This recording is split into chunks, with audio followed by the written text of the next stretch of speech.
Welcome to Big Head on Goswick Lane. We appreciate you being here. If you were here with us on the last episode, you know that we left you on a cliffhanger, which is what we do for the YouTube algorithm, right? That's you have right. to, like, I want to give all the information, but you can't. You got to hold some back so that people will come back to see you. Yeah, there are a lot of people that watch it, real estate agents and investors and stuff like that. I've had people text me, So welcome back. I don't have anybody text me, but I'm glad that people are watching. You promote it more than I do. Tanya, welcome back. Tanya with PMI Tyler. Glad to be here. We are glad to have you. We left on that cliffhanger, and we were talking about Furnish Finder kind of versus Airbnb. Can you explain the difference between Furnish Finder and Airbnb and when you would use one over the other? Sure. So Airbnb versus Furnish Finder. Furnish Finder is more for traveling nurses, nursing students, anybody that's traveling. Even Eastman, we've had a big turnout for that one with our Airbnbs around the East Texas area. Furnish Finder is 30 days or more, where they could lease an Airbnb for 30 days, 60 days, 90 days, even up to a year. So you can base your prices off of Furnish Finder a little bit more nightly. That's a monthly rate. Okay. So where if you have a Airbnb that lists for $110 to $150 a night, you could easily get $35,000 to $4,000 a month for that home on Furnish Finder. Okay, so you're making significantly more than the long-term rental that I'm doing. Yes, okay. Because they get a travel expense. Most of those that are traveling get a travel expense that they can use towards that. Okay. So you're working professionals are coming in to stay to work as a nurse or a big, like what you mentioned, Eastman. That's a big not power plant here. It's a plant. A bunch of people work there. Do you guys list on Airbnb and Furnish Finder at the same time? Or are you just focusing? And when I say Airbnb, I'm covering short term. Right. So Airbnb, VRBO, all those Booking.com, those are all short term. Yes. Furnish Finder is specific for mid to long term, right? Yes. We list on both. And if somebody comes in and says, hey, I need it for the first part of May to, let's say, June, then we'll go through our homes and see which one doesn't have the bookings for those, and then we'll block those off. Okay. So can you link those calendars, the Furnish Finder and no. Airbnb, VRBO? No, you cannot. That's a manual? Yes, it's manual. So we have our separate ones for Furnish Finder versus Airbnb, which Airbnb, whenever you say Airbnb, it's not just the Airbnb website. It's Airbnb, VRBO, Google, Expedia, HomeAway. You can link those calendars all together. Right, so that if it books over here, it's going to block over here. Right. You just have to make sure and check both of the Furnish Finder and the other. But they'll, on Furnish Finder, they'll send you a message first, and then you'll be able to look, and you have to book those manually in Furnish Finder. Okay. Where they can't go in and book it themselves. They'll send there's you no there's no instant booking. No. You have, they basically apply. Yes. And then you accept or deny. Right. You have like a list of questions that you ask somebody when they apply? You do. Not necessarily what are you in town for, but what are your intentions? Yeah. They'll usually say, hey, I'm a nursing student, or hey, I'm coming in and working at UT Tyler, or, one of the hospitals over there, and I'm going to be here for 60 to 90 days. Do you have anything? Mm-hmm. And this is my budget. We've got a listing over in Tyler where a nursing student wanted to room with 4 of her girlfriends that were also coming in. And so they booked one of our homes over in the Tyler district, and they all split the rent because it was, it's a 4-bedroom, so it was quite expensive. But by the time you break it up, though, it's not. What were they paying per month? Per month was, I believe it was $4,000 or $4,500. So it's $1,000 per month and that's to come in and work for however long they needed to. Yeah. Mm-hmm. I think $1,000 a month if they got a hotel each, and it was cheap. A cheap hotel is going to be $75 a night. Maybe you can get them down. That's a cheap. I'm not staying at $75. Well, they have the extended stay hotels that you can book for a month that are somewhere between $50 and $75 a night. But even if it's $50, that's $1,500. Yeah. You're staying in a house. Right. I'm still not staying in the extended stay. You're not? No. You're not staying in hotel. Do you stay in hotels at all when you travel? Well, I used to stay in hotels. That's all I stayed in. But I figured, well, since this Airbnb thing's picking up, I need to start, looking at it and doing it, because I may, dabble in it and see what it's about. And like when we went on a bachelor party, we did that. That was the best thing that we did. Yeah. I mean, the hotel that I was going to stay in would have been like $700 a night. Yes. Airbnb was like $350, and it was 3 levels. Like probably condo nicer. style. Yeah, it's a So it depends on the Airbnb. Sometimes we still stay in hotels if it's just for a night, because by the time your booking fee, your cleaning fee, your nightly fee, you might spend $450 for one night. Where hotel we stay in is $150, $200. Right. So that's about the only time we do. If somebody's looking to get into this, we're going to call it short-term, mid-term game. In this area, East Texas, what would you? Let's say they're going to buy a property and then say, okay, I'm going to hand it off to you guys. What should they be looking for in order to maximize their returns? Location, type of house, those kind of things. All the above. If you call me and say, hey, I've got this property, I want you to look at it and tell me what the best rate nightly or weekly that you think I could get income-wise off of this property, I would tell you, let me get your address. Let me come look at it. Do an RPA on it. That's a rental performance analysis. Okay. Let me run that. And then that would do the 10-mile, 5-mile radius around your home of what the other comps are. And then we would meet in the middle. Let me tell you, how you can furnish it, what amenities you could put in there to make it really pop, because whenever I'm looking at an Airbnb and I'm going out of town, does it have a hot tub? Does it have a pool? What's the area like? Is it quiet? Is it in the city? What is going to attract, and then we would go from there. By the way, if you want to do an Airbnb in Longview, to differentiate yourself, get one with a pool, because there's only one or two, and that'll set you apart immediately. Yeah. A hot tub would do it too, but there are a few hot tubs out there already. They're literally not, maybe one with a pool in Longview. Yeah. I just looked at this a week or two ago. It's all about those differentiators, Yeah, right? there's not that many. do y'all have any with pools? No, but all of ours, except with the exception of a few, we have with hot tubs. Okay. That's awesome. We don't have any hot tubs at ours yet. We've got a ton of lake homes, so Okay. they're right on the water, either on the water or right inside. Like we've got one at Lake Fort that's inside the Lake Fort Marina. Nice. That's right there, and it steps away from the water. So The hot tub is? no, the actual home. The home. Okay. And then the back side of it is a 2-car garage with an apartment up top and a game room on the bottom. Awesome. So How many properties do you guys manage right now? we've got over 40, so Okay.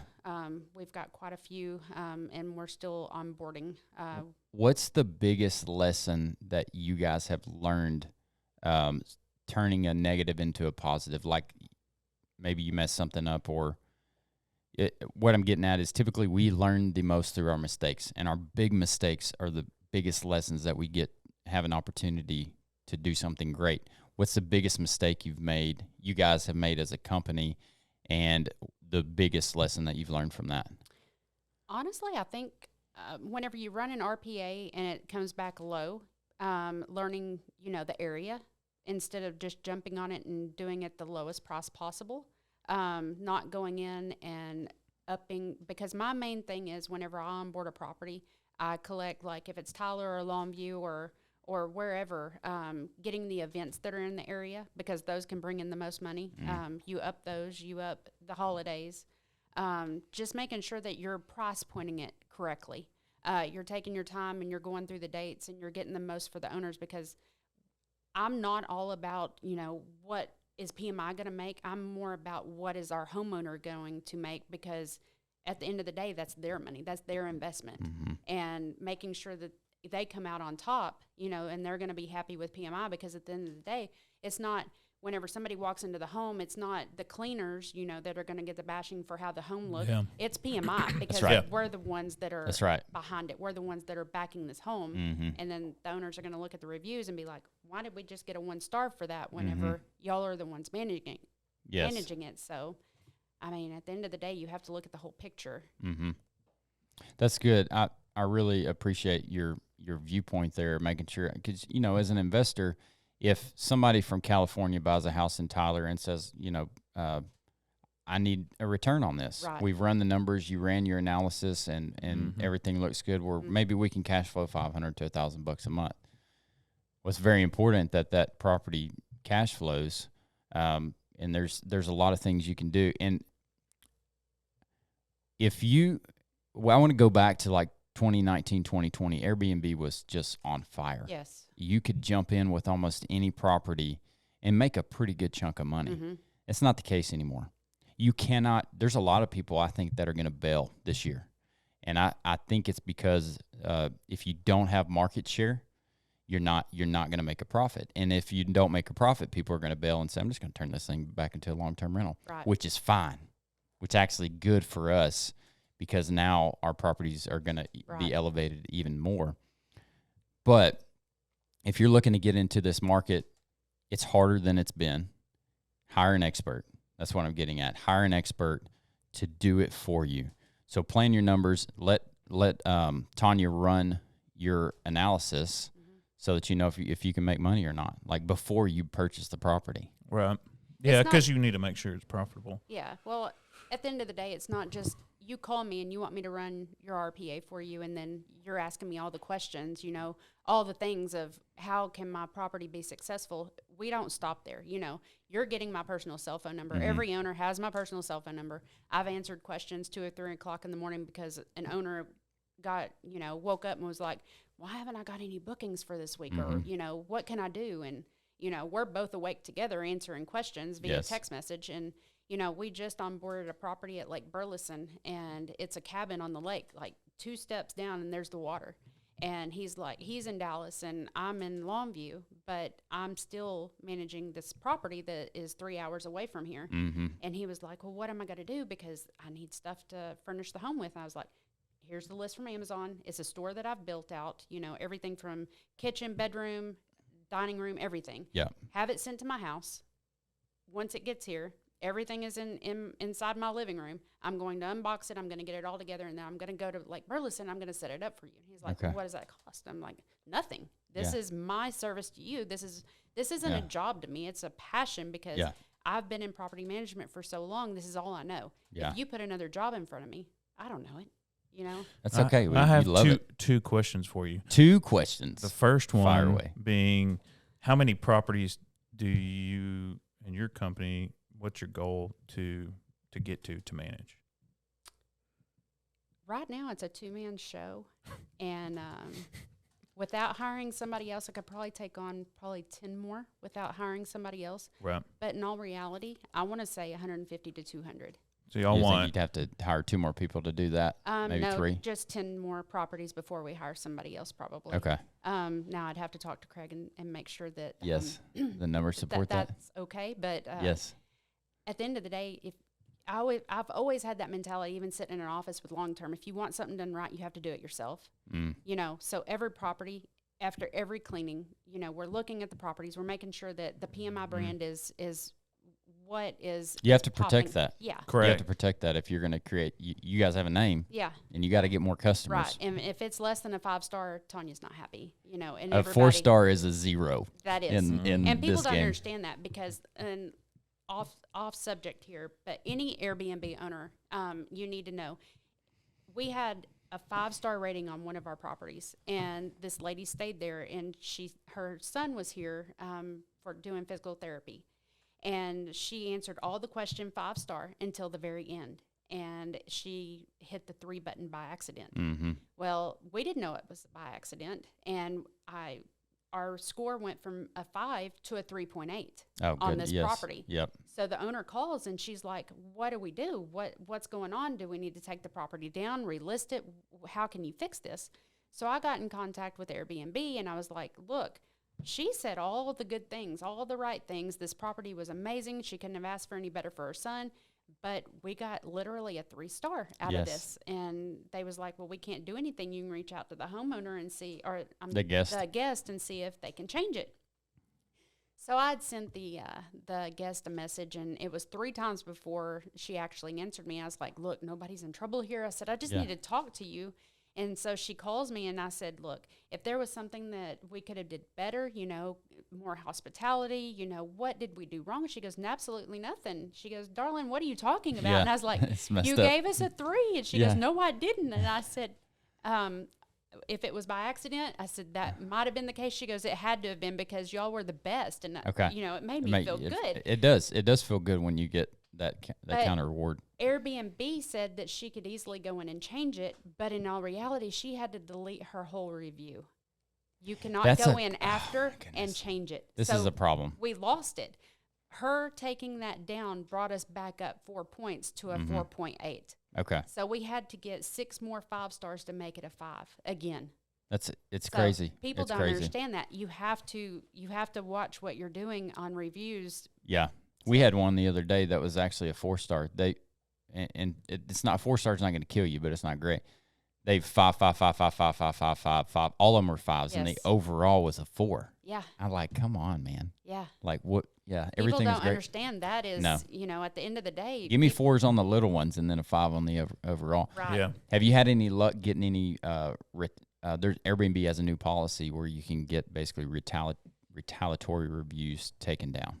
Airbnb is you have to go out and hire a lawyer to get a review taken down. Well, It's they're very making it serious. they're making it a little bit easier if the guest violated house rules to be able to get some stuff taken down. It's still not easy. No, and I shouldn't even say this. Airbnb is all about the guest. Yes, And they don't care. As an owner and as a property management company for an owner, there's just no way. I mean, you have to can't. as I really don't even want to say this on air, but we cater so much to get a 5-star review that it's ridiculous. Yes. It's like, can I give you $50 back so that you don't leave me a review or you still leave me a 5-star review? Do you know how many? Well, we've given so many refunds. Yes. Back one night stays back because, there was a spot on the carpet that we didn't even know about. And, yes. You're either going to fix this and help with this situation, or we're just going to leave you a 1-star. Yes. And it's unfortunate. I didn't even know the spot was there, but That's here's right. your one night back. That's what you have if you want to get into Airbnb. That's Yeah. you can look forward to that, or somebody else can handle it for you. Yeah. Somebody else is handling it. It's the game. What was your second question? Oh yeah. Oh, question number 2. My second question was: Do you like short term better or the long term? Which one do you like better? You mean like think? midterm? Manage wise. No, I don't mean. You mean short term and then long term? Correct. Like long term. Okay. Mike, do you want 100 long terms or do you want 50 short terms? That's a good question. At one time, I've managed over 400 long terms and had an office right in the middle of it. So if you're asking me that long term to short term, I would rather do short term any day of the week. Why? Is it just because of the massive number, 400 versus 450? The units has nothing to do with it. It's the people. Are you saying that people are worse in long? Let's go there. Let's please not. Yeah, let's go there. I have. Do you see this? Yes. I have an image. Okay, I'll say it. I say some short. Okay, our brains tend to go to negative, and I have to tell myself like that's not everybody. Okay, 90% of our guests are awesome. Yes. They're great. It's the 10% or it's the 2% of that. It's half of that 10% that make you want to pull your hair out. Yes. And I have to tell myself not to focus on that because 90% of the people are having a really good time. They appreciated the opportunity that we've offered to them. Is it similar? Is that percentage similar in the long-term game, or is it higher for the more difficult people? I'm just gonna say it's usually around rent time that it's the worst. Okay. Because the 1st through the 5th was rent time. Anything past the 10th was late. Uh-huh. And You're collecting. it was my fault. Yeah. And I'm not the one paying your rent. So, Okay. I'll- So collecting rent. Collecting rents was usually, and then whenever you had to go to eviction court, it was, oh, this was broke and that was broke. And the judge would say, well, did you pay your rent?